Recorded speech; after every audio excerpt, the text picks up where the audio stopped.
Damien Hirst, artist and entrepreneur, has become an art world phenomenon, the household name of contemporary British art.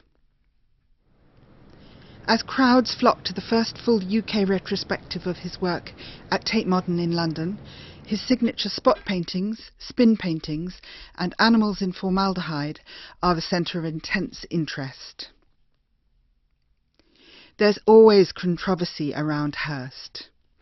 Is he an important artist of our time, assured a place in art history for such startlingly original and deeply felt works as his shark in formaldehyde, called The Physical Impossibility of Death in the Mind of Someone Living?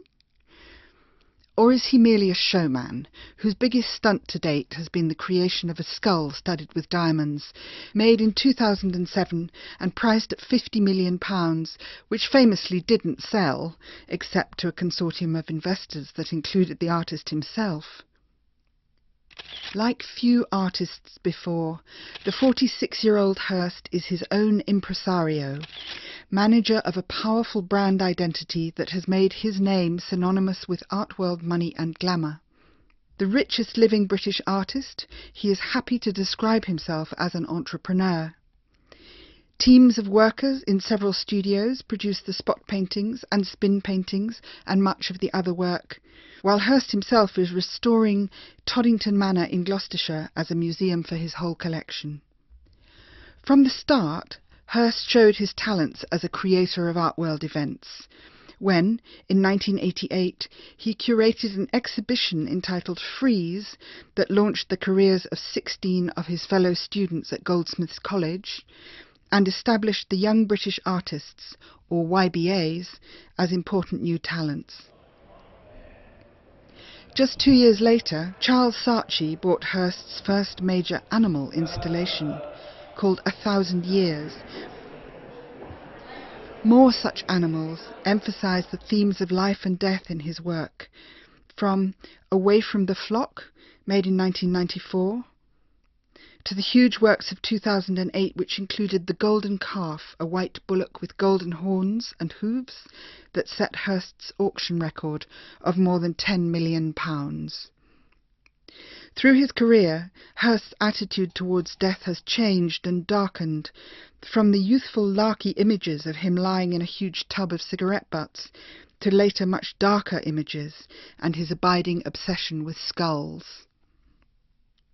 As the leader of the YBA pack, Hirst went on to make work whose shock tactics were as impressive as their originality.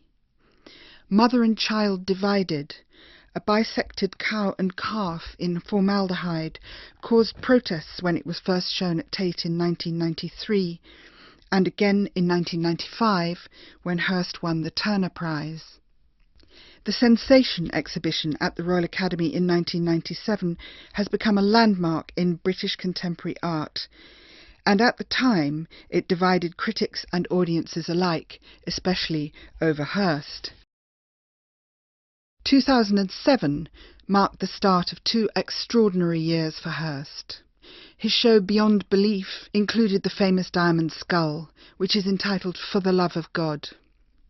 Such religious references abound in his work, from the cathedral-like windows composed of butterflies' wings to the half-eviscerated marble angels. In 2008, Hirst pulled his greatest stunt. A show and auction at Sotheby's in London, called Beautiful Inside My Head Forever, raised £111 million for 206 items.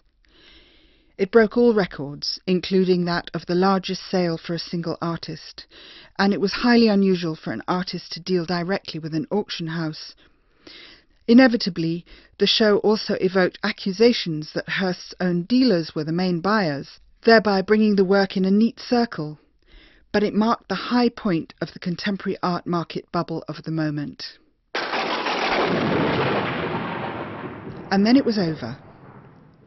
The very day of the Sotheby's sale saw the collapse of Lehman Brothers and the onset of the global financial crisis that caused the art market to drop like a stone.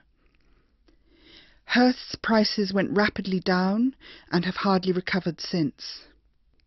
Many experts blame the overproduction of Hirst's later work, his spot paintings in particular, for the lower values that it recently has fetched, although the early artworks continue to hold strong.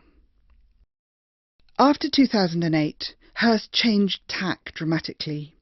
He started showing paintings he had done himself in a style derivative of his hero Francis Bacon. No Love Lost, his show of these paintings at the Wallace Collection in London in 2009, received what one commentator called one of the most unanimously negative responses to any exhibition in living memory.